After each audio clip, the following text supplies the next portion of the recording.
He bragged, "I don't have to market my business. It markets itself." It was one of those statements where publicly I responded with a polite and affirming chuckle, but privately my mind was on the spectrum, somewhere between confused and even shamed. Is that true? I thought. If a product or a business is created and no one knows about it, then how are others positioned to benefit from its existence? Is it possible to have a business without marketing? Governments market their service even though they don't directly sell something. Seth Godin defines marketing as the act of making change happen. He continues, "Making is insufficient.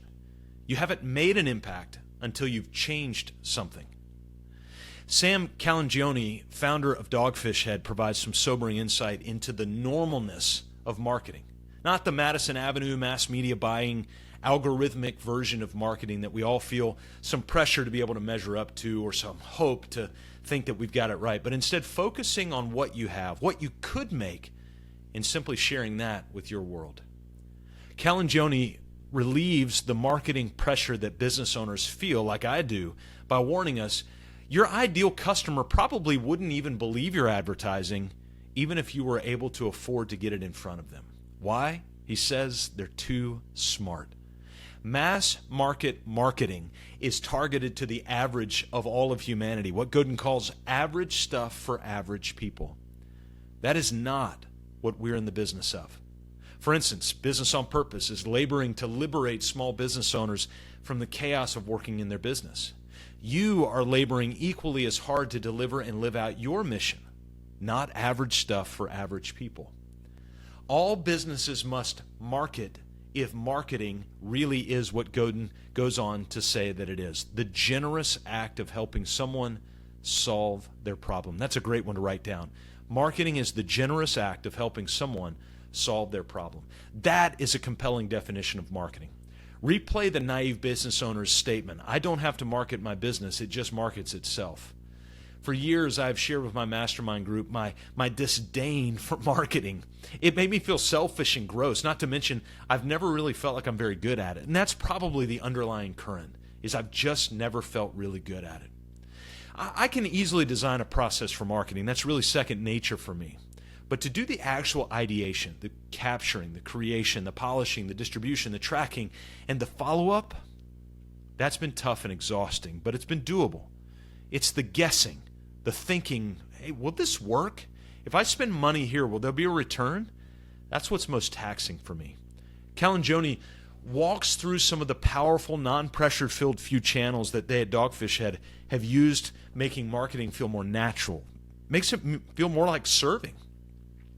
One of them was press releases, a simple written document with some sort of quirky physical token to simply share with their press outlets, like papers or chambers or blogs, podcasts, radio, television. For instance, one time he was delivering beer by boat, by wooden boat. So he actually got small little replicas of wooden boats and sent them out with their press release. Brilliant. Second, he mentions word of mouth. When other people simply talk about the value you bring in regular conversation, that's word of mouth, and it's gold. One of the other things he mentioned is failures. I thought this was really, really insightful. Sharing your failures can provide some of the most powerful forms of marketing because, get this, humility and honesty can often generate enormous amounts of trust and empathy. Humility and honesty can generate enormous amounts of trust and empathy. One of the other things he mentions was hobby creations and physical things. So when you go make or create something, we get to peer into a deeper part of you as a person.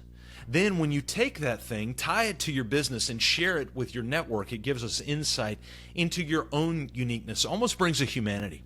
For instance, I like to doodle. And so in my little notebook that I carry around with me, I doodled our business name in a handwritten design with a 1970s font. I could take this font and send it through one of our marketing channels just for fun and say, hey, look what I put together. It's just another reinforcement of our quirky brand. A fifth element that Calagione said was unlikely and non-traditional methods. I don't have to go any farther than Jesse Cole of the Savannah Bananas. Just Google him and Google the Savannah Bananas. It's the best in the world. He's the best in the world at promoting those Savannah Bananas through unlikely and non-traditional forms of marketing. Just Google him and you'll see what I'm talking about. Number 6, Repeating your mission is an incredible marketing tool and opportunity, constantly reminding people why you do what you do. That's crucial. We're constantly repeating our mission to liberate business owners just like you from chaos. And number 7 he mentions is unsolicited testimonials. Now, he doesn't put these 7 things in the 7 magic steps. They're just a few different things that he mentions that I just happen to categorize. I'll give you an example of the unsolicited testimonial. A client recently wrote me a handwritten note, and I love this handwritten note. And on that handwritten note, all he said was, "Thank you for being diligent and pressing me and my team to get better. I feel like it has all come to fruition and allowed me to leave my business for a few weeks without needing to call back one time." 0 communications. What he wrote on the letter. And I'm writing it here on this post so that you can see it, so that you can read it, so that you can hear it. It was unsolicited, and it is what will encourage other owners. As a community of business owners, we will be well served psychologically to see marketing not as a system to be gained, but as a channel to serve, as an opportunity to serve other people. So may you serve well and liberate others from the chaos of working in their business while you liberate yourself from the chaos of working in your business. One way you can be liberated from that chaos, come over with us at freedom.mybusinessonpurpose.com.